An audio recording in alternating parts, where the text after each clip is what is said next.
Regard sur ce 30e anniversaire et quelle perspective. Voilà, bon, et on n'a pas demandé la vie de Saïd. Hein, C'est pas de problème, je ne pouvais être que d'accord avec ce titre. Je suis très content d'être parmi vous pour parler de la marche, parce que je suis un peu en colère, comme un certain nombre de personnes qui ont vécu cette marche de l'intérieur, sur tous les processus de dévitalisation que l'on voit aujourd'hui, de détournement du message de la marche, d'instrumentalisation de ce qu'a été la marche, et dont le plus bel exemple, peut-être certains d'entre vous l'ont vu, le plus bel exemple, c'est le film qui s'intitule La Marche, qui est un vrai scandale historique. Un vrai scandale historique, j'en donnerai quelques éléments au fur et à mesure, qui vient nous donner un roman autour de cette marche, qui est un roman qui nous empêche de comprendre pourquoi les questions qui étaient posées à l'époque de la marche sont encore posées aujourd'hui.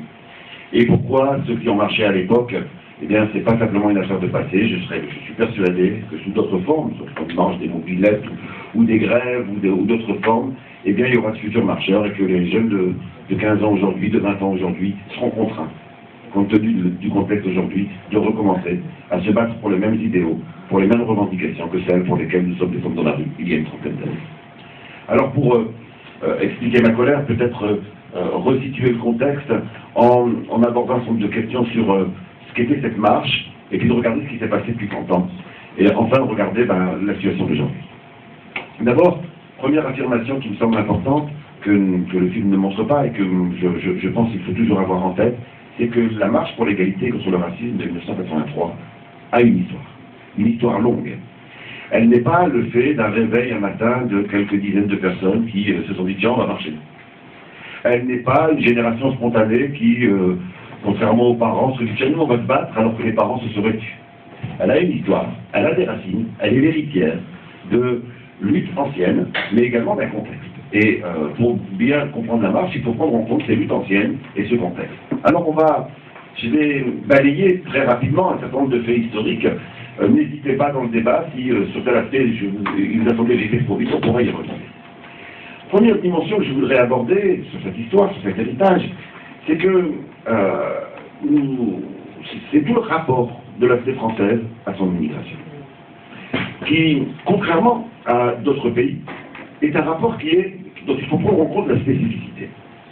Une spécificité qui date de très loin, et qui la distingue de l'Allemagne, par exemple, qui la distingue de l'Angleterre. Non pas qu'il n'y ait pas de problème en Allemagne et en Angleterre, mais simplement, ce ne sont pas les mêmes, il faut les réancrer historiquement. En France, vous allez voir qu'il faut remonter très loin pour saisir, en 1789 a lieu quelque chose, un petit événement, une révolution. Dans cette révolution, qui est une révolution contre le féodalisme, dans cette révolution, les paysans jouent une fonction extrêmement importante. Ce sont les paysans qui ont fait la révolution française. Ce sont eux qui, massivement, dans les campagnes, sont allés à l'assaut des châteaux, etc. Et lorsque la royauté est abolie, les paysans ne sont pas simplement mis en mouvement pour les droits de l'homme. Les gens se battent d'abord pour manger. Après, ils font ce droit. C'est d'abord pour manger. Ils se sont battus pour avoir la terre qui appartenait aux seigneurs. Et dans beaucoup de régions de France, les paysans ont pris la terre. Ils se sont divisés les terrains des seigneurs, et donc il y a une véritable réforme agraire à cette période-là. Alors pourquoi je dis ça? Bien, quand le capitalisme va apparaître, parce que l'industrialisation va commencer à apparaître, un des besoins premiers, pour tous ceux qui connaissent un peu de la culture de gauche, vous l'avez appris, un des besoins premiers au moment de l'industrialisation, au moment de l'apparition du capitalisme, c'est de trouver des forces de travail. Dans les autres pays industrialisés, dans les autres pays qui entrent dans la voie du capitalisme, on les trouve où, ces forces de travail? Des ouvriers qui acceptent d'aller travailler en entreprise, on les trouve où? Bon, on les trouve dans les paysans qui avaient pas de terre. Et en France, les paysans avaient réussi à garder de la terre. Jusqu'en 1950, on a encore une société française qui est rurale à plus de 50%. Alors qu'en Angleterre, il faut monter à la fin du 19e siècle pour retrouver des chiffres de ce type-là. Alors pourquoi je vous dis ça? Quel rapport avec l'immigration? Où on va trouver ces forces de travail qu'on ne trouve pas dans la paysannerie? Dans l'immigration. La classe ouvrière française s'est constituée, dès ses débuts, de manière consubstantielle, par un appel à l'immigration. Simplement, cette immigration est une immigration européenne, Et on va donc avoir une histoire de cette immigration qui est quoi comme histoire? Les derniers arrivés ont les conditions de travail les plus dures et progressivement accèdent à la moyenne de la classe ouvrière française antérieure. Donc c'est une histoire qui semble, c'est ce qu'ils appelaient l'intégration. Ils arrivent, ils souffrent, ils vivent leur racisme, et puis petit à petit leurs enfants passent à autre chose. Et effectivement, je le signale pour qu'on ait en tête la différence avec les immigrations qui vont arriver à partir des années 40, 50, 60, 70, etc. C'est des immigrations qui viennent des colonies, des anciennes colonies. Celles qui, pour les immigrations antérieures, polonaises, italiennes, belges, etc., il y a eu du racisme, il y a eu de la xénophobie, il y a eu de la violence, parfois plus forte que celle qu'ont connue, et je touche du bois pour qu'on n'en touche pas, qu'ont connue jusqu'à aujourd'hui les immigrations issues du Maghreb ou issues d'Afrique subsaharienne. Je vous rappelle que pour les Italiens, on a eu un pogrom, hein, ce qu'on appelait le massacre des mortes, pendant plusieurs jours, on a chassé l'Italien. On n'a pas encore eu ça, on a eu avec le ghetto 61, mais là c'était la population qui chassait l'Italien. On n'a pas eu ça pour les... Donc c'est pas l'ampleur de la violence qui va faire la distinction. C'est pas ça. Les immigrations antérieures, super. Sauf que les enfants d'Italiens étaient regardés comme des Français. Les enfants de Polonais étaient regardés comme des Français.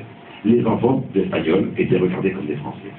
Pour la première fois dans l'histoire de notre pays, va apparaître une immigration particulière, dans laquelle les enfants, les petits-enfants continuent à être regardés comme étrangers, continuent à vivre la xénophobie, continuent à vivre l'inégalité, continuent à être dans le bas de la classe ouvrière, dans le bas des boulots les plus précarisés. Et donc on a une des sources de la marche, c'est la prise de conscience de cette place particulière.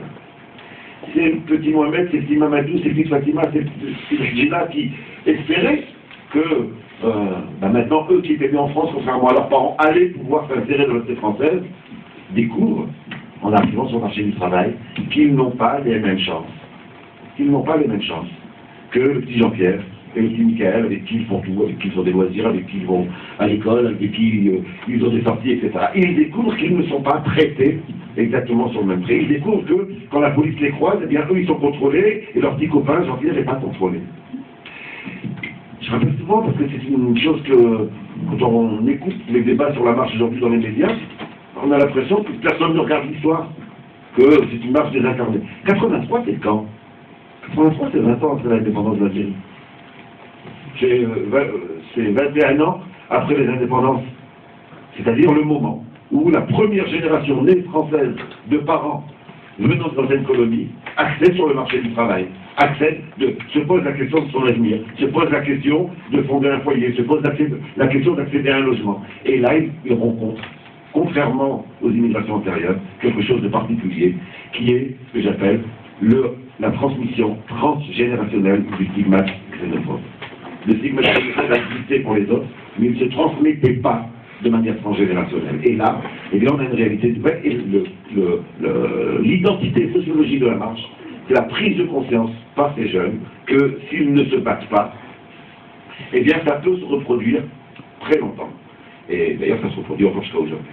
Si on cherche un élément de comparaison, il faut aller regarder du côté des États-Unis avec les descendants d'esclaves, qui eux aussi, de manière transgénérationnelle, X générations après la fin de l'esclavage, continuent à être regardés de manière particulière.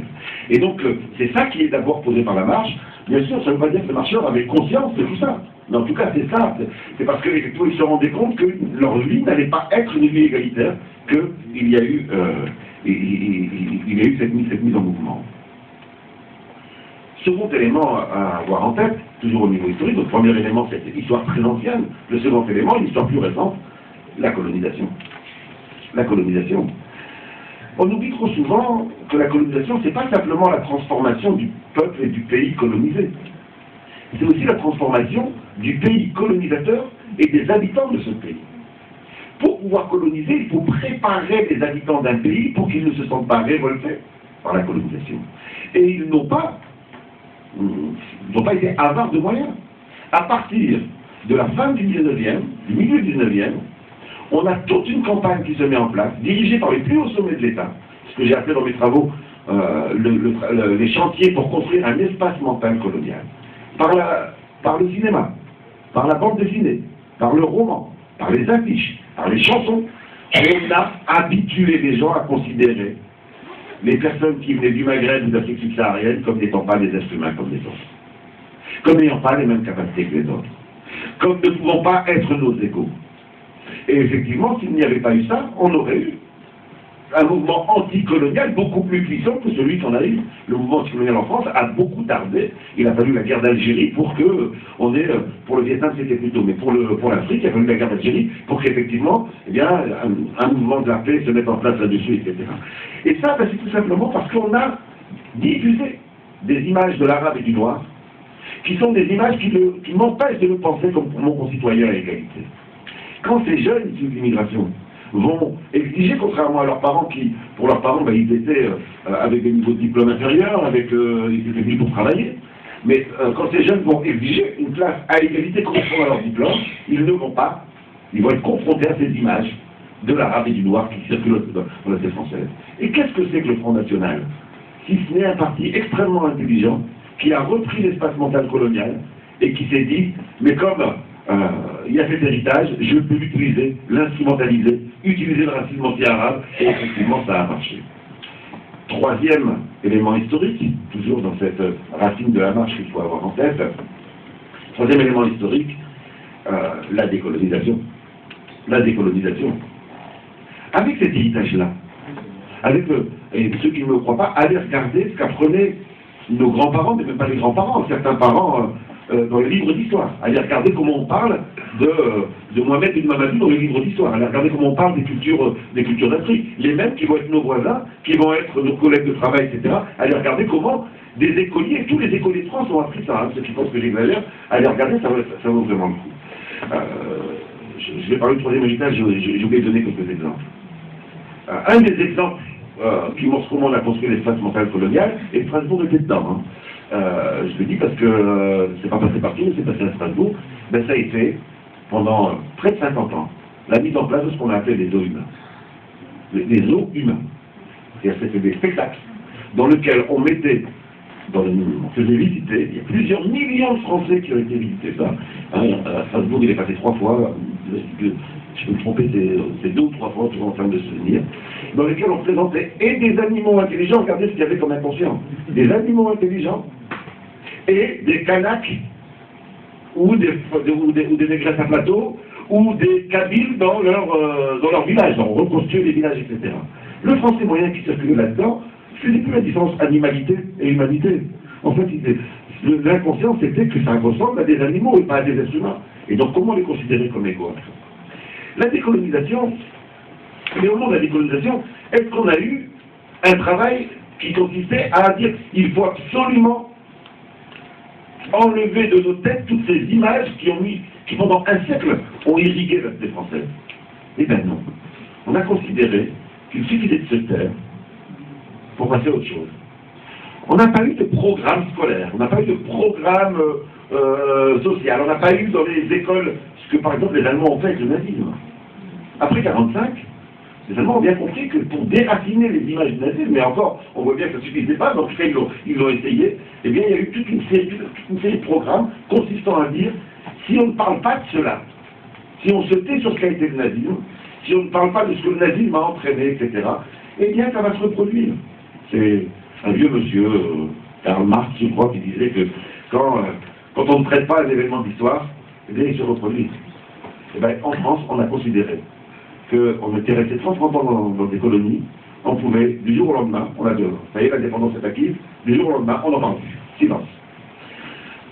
Ça, pour ceux qui connaissent un peu la psychanalyse, quand on a un refoulé comme ça, tôt ou tard, de manière contrôlée ou non, il y a ce que l'on appelle le retour du refoulé. Et effectivement, ben, on ne peut pas cacher l'histoire. Elle revient. Par contre, elle peut revenir de manière non visible. Quatrième élément d'héritage. Eh bien, comment le Front National va utiliser de manière très intelligente l'ensemble de ces images. Je vous rappelle que lors du premier congrès du Front National, Jean-Marie Le Pen dit explicitement, que pour lui, l'immigré d'ici est la même chose que le Félaga de là-bas. Donc c'est de manière très claire, c'est la reprise de tout l'espace mental colonial qu'il utilise, il veut utiliser le racisme ancré par un siècle de propagande pour diviser le peuple de ce pays, qui est un peuple multiculturel. Et cela va entraîner assez vite des passages à l'acte. Des passages à l'acte qui culmineront jusque dans la décennie, au début de la décennie 80 par les crimes racistes. Les passages à l'acte, pour les plus anciens, je vois certaines têtes avec qui on a fait des réunions il y a 10, 15, 20 ans, 25 ans. Pour les plus anciens, rappelez-vous l'année 73, on commémore les 30 ans de la marche, il faut commémorer les 40 années des crimes de 73. Rappelez-vous le groupe Charles Martel. Rappelez-vous la chasse à l'arabe qui était faite. C'est des dizaines de personnes qui appellent à chasser l'arabe. Au moment de la nationalisation du pétrole en Algérie, on a une nouvelle vague qui va entraîner. Le consulat, l'amical algérien en Europe à Marseille est victime d'un attentat à la bombe et c'est revendiqué comme effectivement la suite de la guerre d'Algérie. Et donc l'extrême droite s'empare de tout cela. Et donc on va avoir, à partir des années 70, toute une série de crimes racistes. Ils vont culminer à partir des années 80. Et l'année 83, année où a lieu la marche, c'est plusieurs dizaines de jeunes qui se font tuer. Ce sont généralement des jeunes, généralement des garçons, et qui sont tués de tout âge. Ça va de 9 ans pour tout faire tout honnête, jusqu'à, on a tous les âges, et à chaque fois avec le même scénario. Des jeunes sont tués, et c'est l'occasion pour dédouaner immédiatement la police, avant même que les enquêtes aient lieu. Et on commence à parler des banlieues comme étant la cause des difficultés, et non pas des banlieues comme victimes de ces problèmes. Et donc la marche, c'est l'héritière de tout cela, et c'est important de l'avoir appris.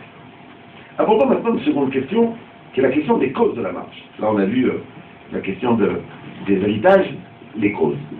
Au niveau des causalités de la marche, là aussi, quelques points de repère. Premier point de repère à avoir en tête, je l'emprunte à un grand monsieur, ça explique aussi l'apport de la marche, qui s'appelle Abdelmalek Sayad, qui est sans doute le plus grand sociologue de l'immigration, malheureusement trop peu enseigné.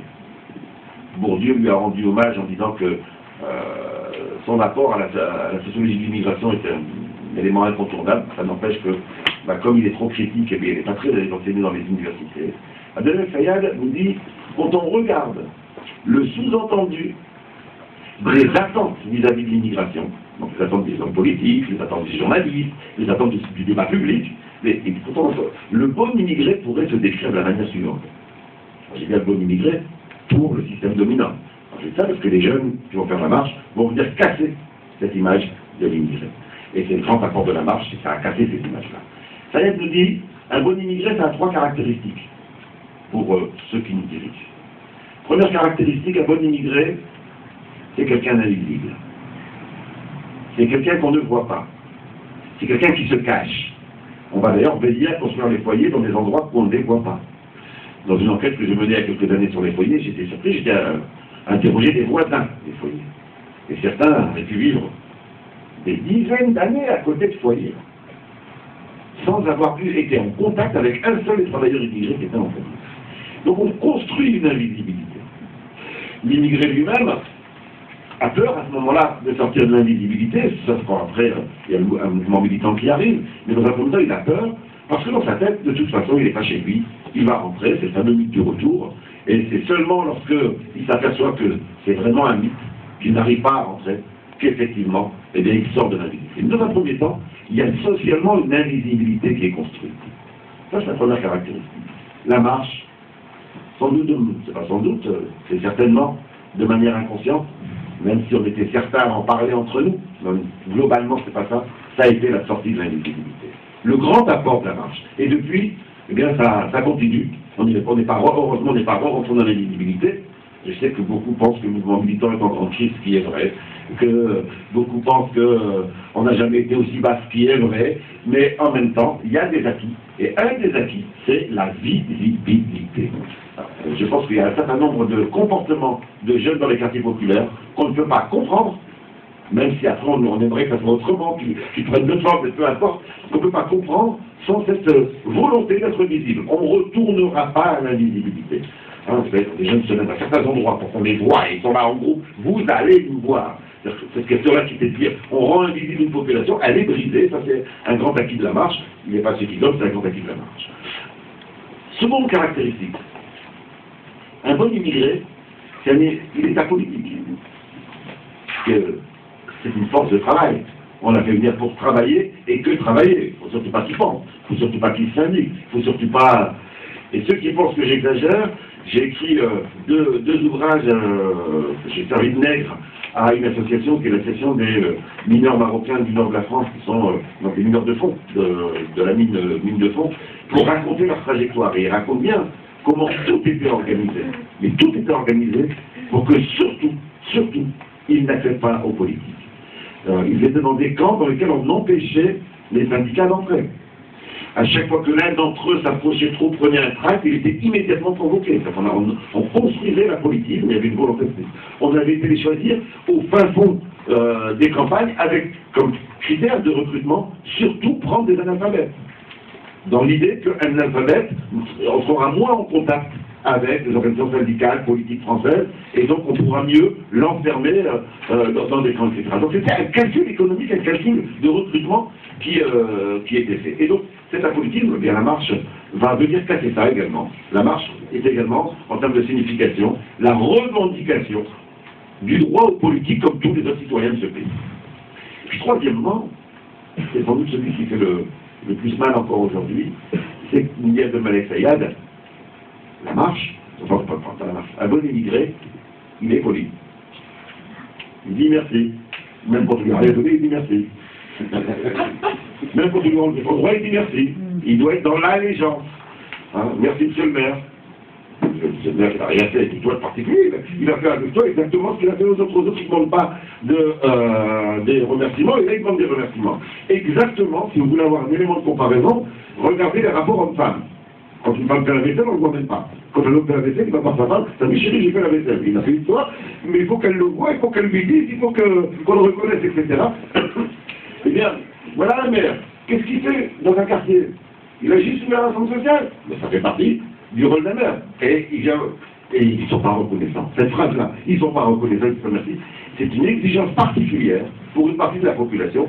Ça renvoie à cette image qu'il doit être poli. C'est pas un hasard. Si une des formes de réaction à cela, ça a été, dans les quartiers populaires, toute une série d'utilisations d'impolitesse. Quand vous voyez sur les murs certaines insultes, c'est pas rien. Moi, je suis en procès contre l'extrême droite parce que je voulais justement expliquer pourquoi les groupes de rap disaient nique la France. C'est une manière de sortir de l'impolitesse, de la politesse. C'est une manière de dire non, on est là, faut pas nous parler. Et donc, c'est pas où on dit tous les jeunes des quartiers populaires sont devenus fous, où on dit ça veut dire quelque chose. Et donc, le livre pour lequel je suis attaqué, c'était une explication de l'intérieur de pourquoi des groupes de rap, des jeunes dans les quartiers populaires, on arrivait à dire ça. Bon, je suis attaqué, ça commence mardi prochain. Je vous serai informé parce qu'on va appeler à des mobilisations, parce que bien entendu, c'est la question de la liberté d'expression qui est posée. En réalité, la question qui est posée, c'est que si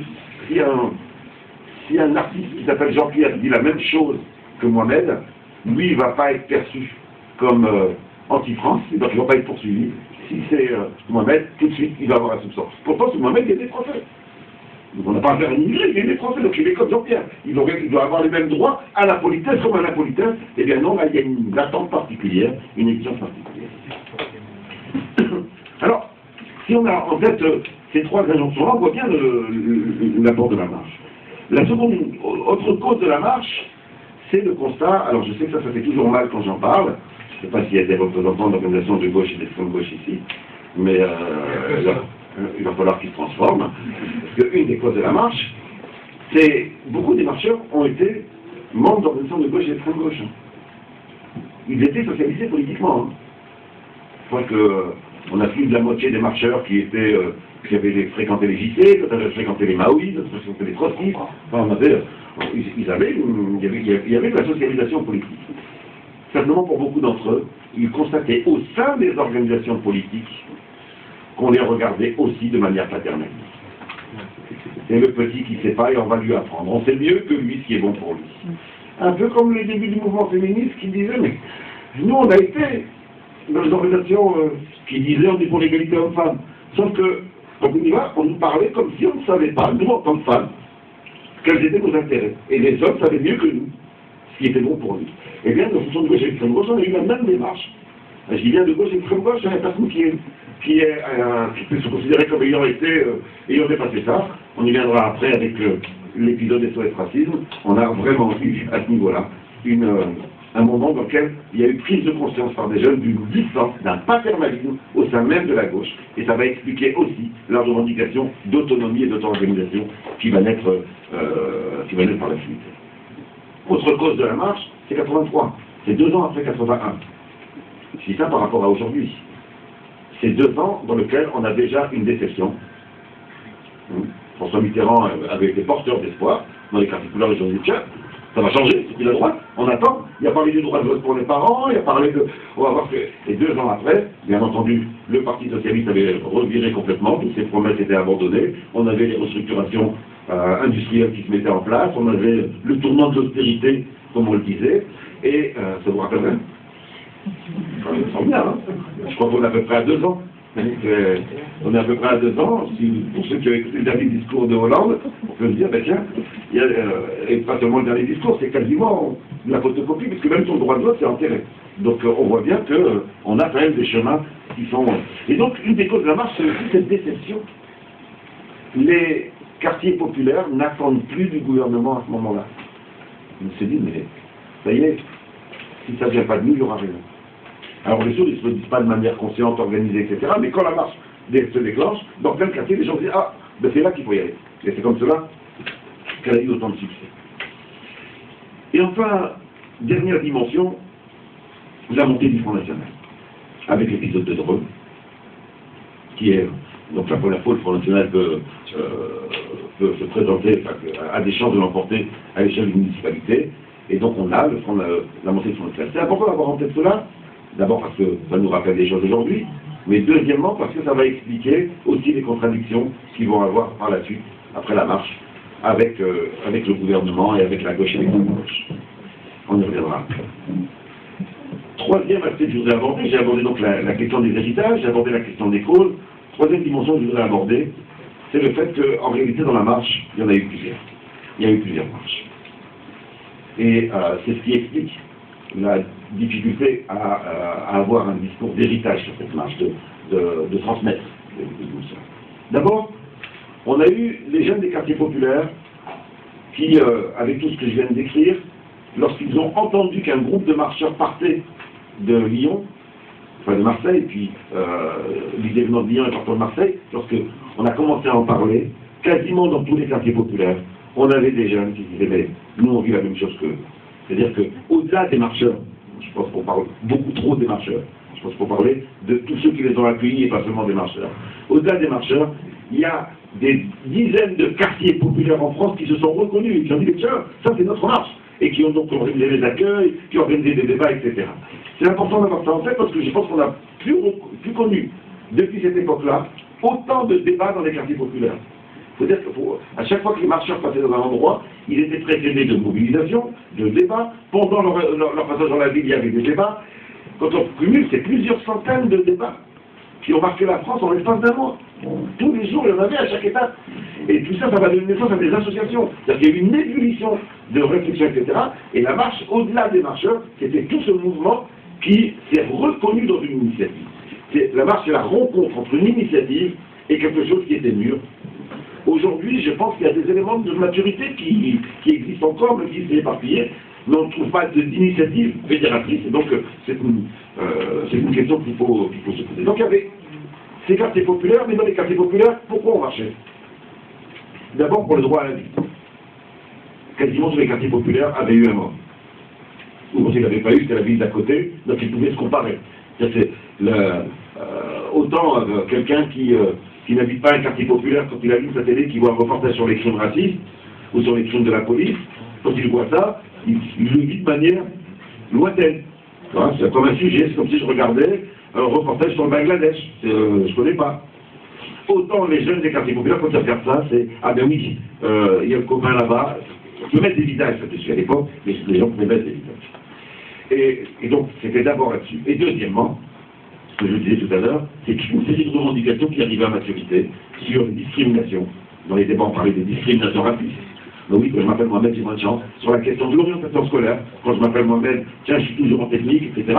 Donc c'est une série de revendications sociales qui ont fait que ces jeunes des quartiers populaires sont investis dans la marche, et cette marche a eu ce succès-là. Ça, c'était un premier aspect. Il y avait une seconde marche qui était plus ambiguë, et ça va rentrer en contradiction.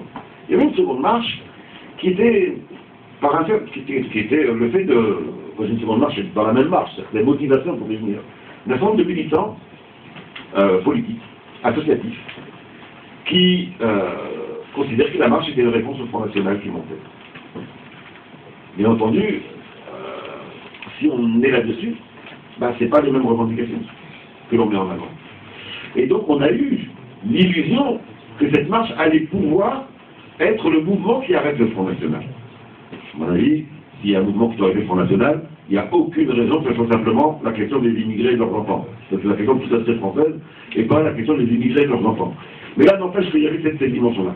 Eh bien, du coup, pendant les différentes étapes, on a eu des débats contradictoires. Puisqu'on demandait aux jeunes de ne pas dire les revendications qui divisent. Et comme il y avait des copains au gouvernement, c'est particulier que le gouvernement. Donc on leur demandait de ne pas dire les choses qui étaient critiques vis-à-vis du gouvernement. Et bien ça va faire des clashs. Ça va faire des clashs. Le plus grand clash, vous le savez, il va avoir lieu non pas au moment de la marche, mais dans la suite, à partir de 1984. On sait aujourd'hui que le bilan que certains ont tiré de la marche à l'époque, je dis, on dit certains, c'est parce qu'on ne peut pas dire jusqu'où c'était cette stratégie-là. On sait que François Mitterrand était mouillé, on sait que Jacques Attali était mouillé, puisque c'est par Jacques Attali qu'on a ces dimensions-là. Donc certains, au sein de la gauche, au sein du Parti socialiste, on considérait que cette marche, avec tous les débats qu'elle avait sollicités, qu'elle avait suscités, avec toutes les mobilisations qu'elle avait entraînées, avec tous ces quartiers qui s'étaient engagés, etc., eh bien, pouvait devenir un mouvement autonome dont la radicalité pouvait être considérée comme embêtant. C'était embêtant, ils étaient embêtants, ces jeunes. Ils risquaient de dire des choses qui fâchent. Et dans le verbatim, donc il y a un ouvrage de Jacques Attali, il décrit très bien comment est née l'idée de constituer le mouvement qui était en train de naître, en créant une association antiraciste large. Les jeunes étaient considérés comme trop revendicatifs. Il fallait donc créer une association antiraciste qui ne soit pas dangereuse. Les jeunes avaient tous un foulard palestinien, et c'est pas un hasard, les jeunes qui faisaient la marche, c'est pas un hasard. Le foulard palestinien, quand on le portait à l'époque, de manière consciente ou inconsciente, c'était cette idée que la Palestine, c'est la discrimination absolue. Nous vivons la discrimination, pas comme les Palestiniens, mais c'est la même logique. Simplement, pour les Palestiniens, c'est poussé jusqu'au bout. C'est poussé jusqu'à l'extrême, puisque c'est leur terre même qu'on leur enlève. Cette dimension de comparaison que certains considèrent comme scandaleuse, etc., en réalité, c'est une réflexion logique. Et effectivement, l'erreur, c'est de dire on est comme les Palestiniens, mais de dire on vit un mécanisme qui a des points communs, simplement pour les Palestiniens, les pousser jusqu'à l'extrême, c'est complètement juste sociologiquement. Et donc, les jeunes portaient il fallait dévitaliser le soutien à la Palestine qui pouvait naître de cette dimension pour l'instant inconsciente, mais qui pouvait devenir consciente, et qui est devenue par la suite, quand on regarde les manifestations à partir de la deuxième intifada, on a bien vu que dans les quartiers populaires, il y avait un soutien à construire vis-à-vis du peuple palestinien. Et donc on a bien vu qu'à l'époque-là, il fallait absolument dévitaliser la radicalité des revendications qui pouvaient venir de cette marche. Ça a été le lancement des soins de racisme. Nous revendiquions à l'époque le droit au logement sans discrimination. On a eu en face, si je pars mon pote. Nous revendiquions le droit de vote pour les parents. On a eu en face, j'aime qui je veux. Donc on est passé de revendications à des phrases que tout le monde peut signer. Bon, j'aime qui je veux, qui c'est qui va être contre? Donc ça ne change rien, j'aime qui je veux. Ça ne transforme strictement rien. Et donc on est passé d'un mouvement venant des quartiers, posant des revendications, à un mouvement antiraciste large, qui fait consensus. Et là, force est de dire qu'on a eu un point de rupture, j'espère que c'est dépassé aujourd'hui, qu'on a eu un point de rupture puisqu'on a eu un soutien à SOS Racisme de toute la gauche et de toute l'extrême gauche. mais vraiment complètement. C'était vécu dans les quartiers populaires, pour les militants de l'époque, comme vraiment d'une violence énorme. Un des points de rupture entre la gauche et les quartiers populaires, même l'extrême gauche et les quartiers populaires, date de cette période-là. Et on n'a pas regagné de lien depuis cette période-là. Je pense que, si je dis ça, si vous aurez compris, c'est que je pense qu'il faut que des jonctions se passent, mais en tout cas, ils ne sont pas faits à ce moment-là. Alors essayons de voir maintenant les acquis de cette marche.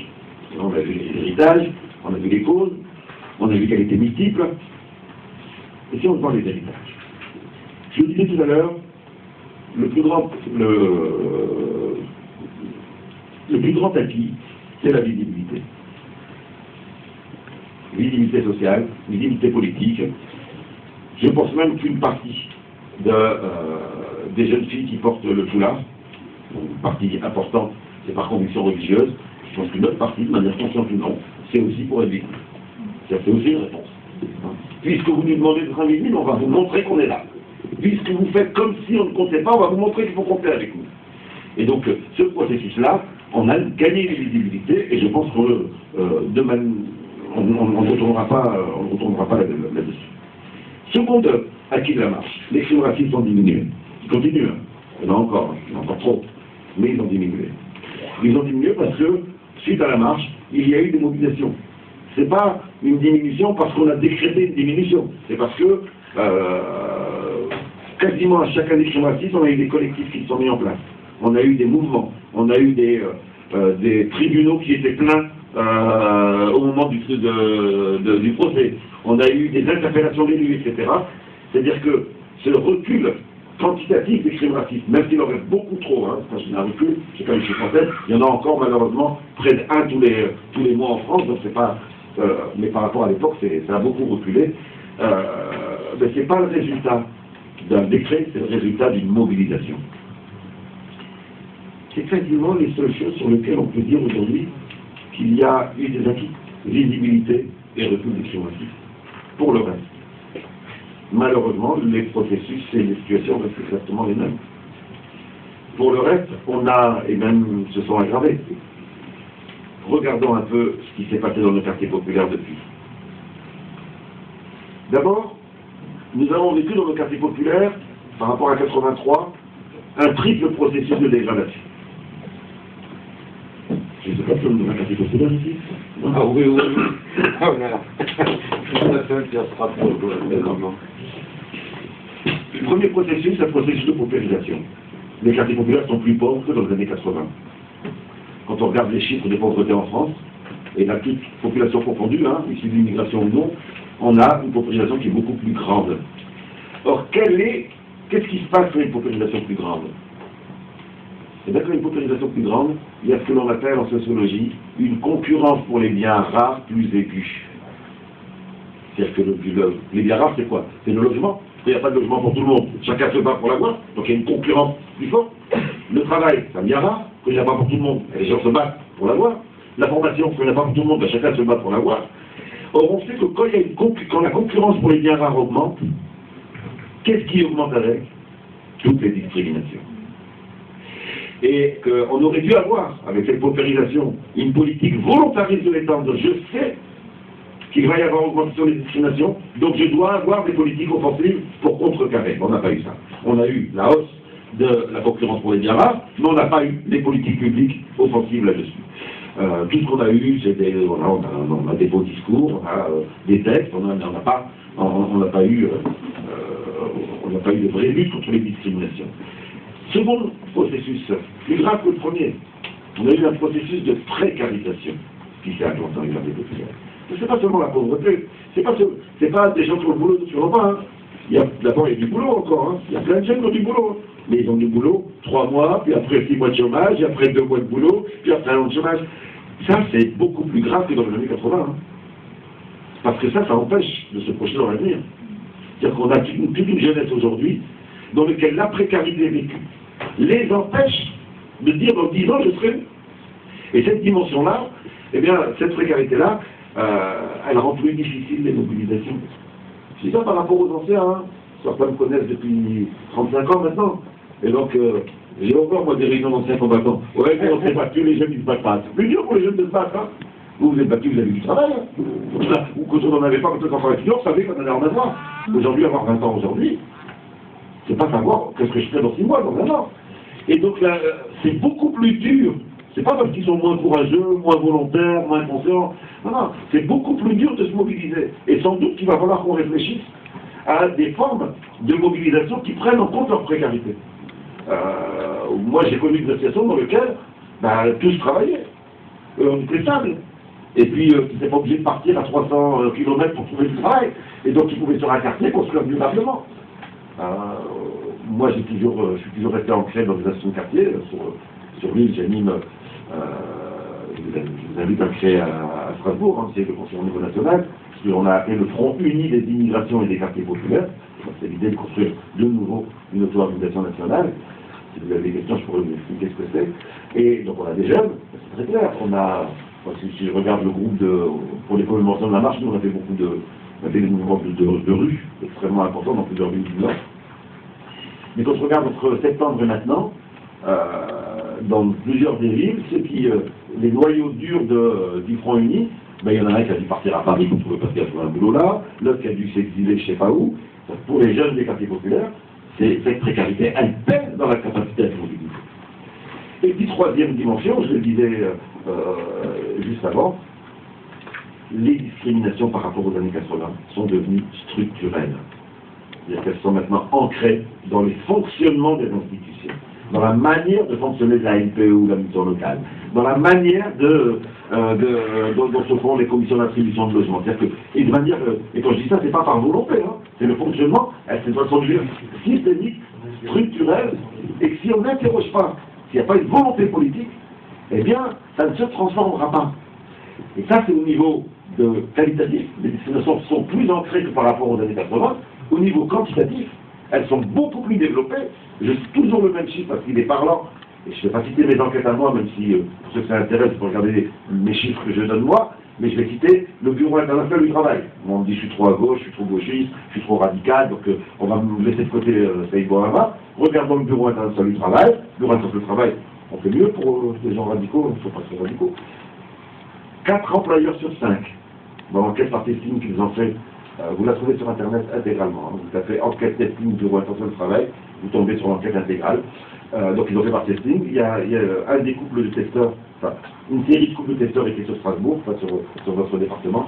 Donc vous pouvez avoir les résultats du département aussi. Les résultats nationaux. Dans 4 situations sur 5, l'employeur a préféré, situation exactement égale, le candidat issu du groupe majoritaire, c'est-à-dire qu'il n'est pas issu de l'immigration, au candidat issu du groupe minoritaire, qui sont en gros c'était les Noirs et les Arabes. C'était ça dans les testings. Ça c'était, quand le leader il disait groupe minoritaire plutôt que Noirs et Arabes, mais c'est ça. 4 sur 5, c'est pas 1 sur 10, c'est pas 1 sur 100. Quand les jeunes nous disent ouais c'est la galère et c'est vrai, c'est du réel. On n'a pas. Et ce qui est extraordinaire, c'est comment on peut avoir ces chiffres et que ça ne se transforme pas en mobilisation prioritaire, nationale, etc. Et ça fait une coupure avec les quartiers populaires. Voilà, ça fait une vraie coupure avec les quartiers populaires.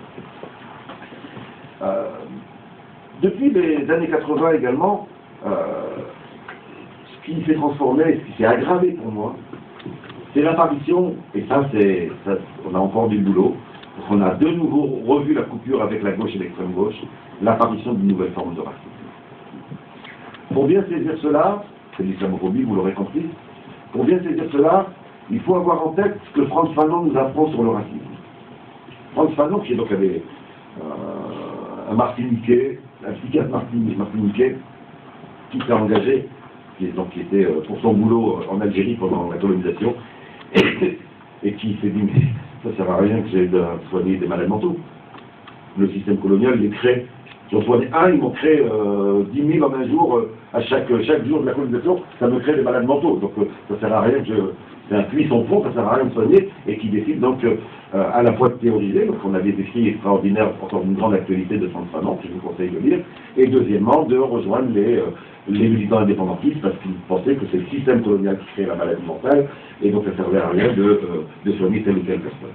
Frantz Fanon nous dit, dans ses études sur le racisme, qu'il faut arrêter de considérer que le racisme ne prend qu'une forme. Le racisme prend la forme qu'il peut encore prendre. C'est-à-dire quand une forme est décrédibilisée par la prise de conscience, par la mobilisation, etc., le racisme change de visage. Il bascule ailleurs pour continuer d'exister. Et il nous donne, et c'est lui qui nous a le premier alerté, sur les nouvelles formes de racisme. Il nous dit, vous savez, à partir du 19e siècle, le racisme prend comme forme le racisme biologique. C'est-à-dire qu'on nous dit, un noir, ça n'a pas le même corps qu'un blanc, il n'a pas le même cerveau, donc ils ne sont pas, il est inférieur. On nous dit, Frantz Fanon décrit ses études de psychiatrie, hein, et il dit, moi, on m'a appris, à l'école de psychiatrie, à la fac de psychiatrie, on m'a appris que l'arabe avait un cortex qui était inférieur au cortex des blancs. Donc il ne pouvait pas être égalitaire. C'est pas au XVIe siècle, ça. Jusqu'aux années 70, ça s'enseignait encore. Hein. C'est-à-dire que, y compris après les indépendances, le programme ne s'est pas arrêté. C'est important de l'avoir en tête parce qu'on a l'impression que c'est du passé lointain, ça s'est enseigné jusqu'en 69, je crois. Alors qu'il y avait donc le racisme prenait une forme biologique. Qu'est-ce qui s'est passé en 1945? Le nazisme. Et Medvedev dit le nazisme, c'était une vraie... ça obligeait une véritable prise de conscience. Pourquoi? Parce que pour la première fois, il y avait une colonisation entre les Blancs. Jusqu'à présent, une colonisation avec d'autres. Là, c'était des Blancs qui venaient coloniser d'autres Blancs. Et il disait, là, il y a eu une prise de conscience. Et effectivement, le racisme biologique est devenu illégitime. Plus personne n'osait dire que, biologiquement, il y avait des races. Et donc, l'expérience du nazisme, des camps de concentration, des massacres de tziganes, de juifs, etc., tout ça, ça avait amené une invalidation du racisme biologique. Certains avaient cru à l'époque que c'était la fin du racisme. Et là, Frantz Fanon leur dit, attention, pas la fin du racisme, c'est sa transformation dans une nouvelle forme de racisme qui est le culturalisme. C'est-à-dire qu'on ne va plus dire il y a des races inférieures, on va dire il y a des cultures inférieures. Donc, ça revient exactement, on ne dit plus l'arabe, il est physiquement inférieur, mais sa culture, elle est inférieure. Et donc, ça m'autorise à le traiter également de manière inférieure. Et ça, ça va donner quoi? Ça va donner, à la fin de la colonisation, dans les dernières décennies de la colonisation, l'idée qu'on est là pour les transformer. Alors qu'avant, on était là pour les dominer, on est là pour les transformer. On va les aider à se civiliser. On va les aider à quoi? À s'intégrer. Ça vous rappelle rien? Encore aujourd'hui, j'entends des élus parler en disant il faut faire un effort pour aider les jeunes des quartiers à s'intégrer. Et ils ne se rendent pas compte de ce que ça signifie. Et effectivement, s'il y a un mot que les jeunes dans les quartiers populaires détestent, c'est le mot intégration. Ils ne peuvent d'ailleurs pas toujours vous dire pourquoi. Ils disent non, mais nous on est intégrés, laissez-nous tranquilles. Et Abdelmak Sayad, avec son humour, nous dit mais vous savez, ils sont intégrés. Hein.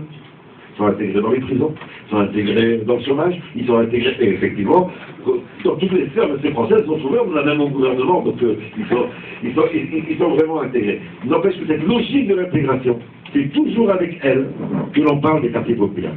C'est toujours avec elle, en sous-entendant, quartier populaire, c'est arabe et noir. Hein.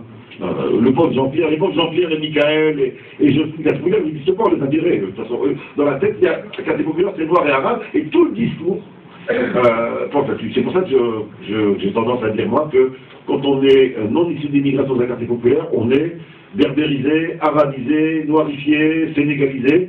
Bon, en réalité, on devient, voilà, je m'appelle Jean-Pierre, j'ai rien à voir avec l'immigration, n'empêche que, par épidémie, je paye ce que Mohamed ou Fatima paye à cause du racisme culturaliste.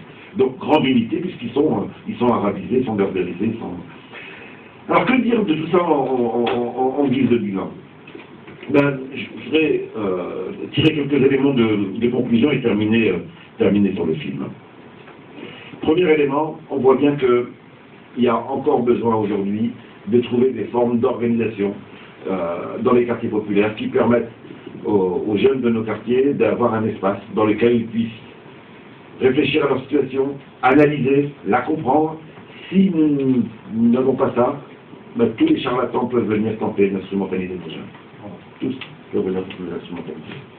Et les instrumentaliser comment? En leur disant des éléments de vérité pour les orienter vers des éléments de conclusion qui sont fausses.